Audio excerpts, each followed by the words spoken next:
আজকে একটা নতুন রান্নার রেসিপি নিয়ে এসেছি, মান কচু দিয়ে আর মাছ দিয়ে। এটা হচ্ছে তেলাপিয়া মাছ।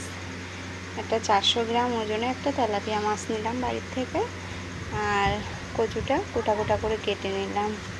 এরপরে দেখতে প্রথমে আমি কচুগুলো একটু গরম জলে দিয়ে সিদ্ধ করে নিলাম। সিদ্ধ করে নেব, সিদ্ধ হতে থাকুক।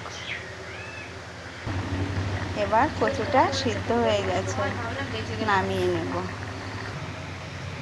এবার মশলাগুলো সব ভেজে নেব। শুকনো খোলা প্রথমে দিলাম ধনে,